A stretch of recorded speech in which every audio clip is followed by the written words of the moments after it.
عمران خان دې خدای تباه کی، نواز شریف دې خدای تباه کی، زرداری دې خدای تباه کی، تا دې خدای تباه کی. هغې ته ولې خیرې کې دا پیغمبر خو درو نه و چې څنګه تی دغه شان بستا مشراني خو ته رزیل وي هغه هم د پسې رزیلان دي.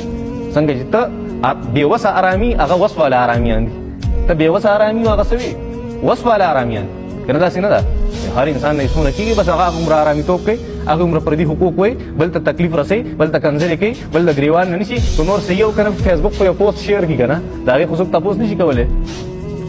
پاکستان دی څوک یې شي کولی نه شي کولی تپوس. داسې نه ده.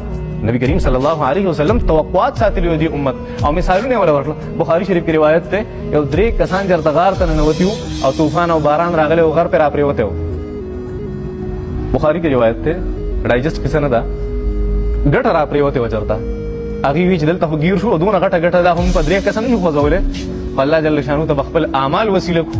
اعمال به پیښ کېدی شي الله جل شانو زموږ د اعمالو یو کس په هغې کې دا خبره کړې وه یا الله وایي زما یو عمل دی زه درته پیښ کوم وایي زه کاروباري سړی وم وایي زما سره ګډې بيزې وي ما یو خادم ساتلی و د هغه مزدوري ما سره پاتې شوې وه او هغه زما نه خفه شو لاړو هغه مزدوري را سره پاتې شوه ما په هغې باندې ګډې بيزې اخیستې وې هغې نه یو لوی کنډک جوړ شو څو ورځې پس راغی هغه سړی ډېره موده پس هغه راته وایي زما هغه پیسې راکړه ما ورته چې هغه کنډک ته دی بوځم هغه کنډک ته هغه ما ته وایي ته ما پسې استهزا کې خندا راپورې کې هغه وایي چې نه په هغې ما کاروبار کړی ستا دا تیار شوي داسې شي کولی امت محمد د دې زمانې امت کولی شي نه شي کولی. دا د پیغمبر توقعات د دې قوم نه دا د پیغمبر توقعات د دې امت نه هغه توقعاتو باندې دې خپې کېښودې ظلم یې شروع کړو کاروباري دروغ یې شروع کړو بددیانتي شروع کړه د بل په خېټه کې پنجې هغه نه باسلې پر دې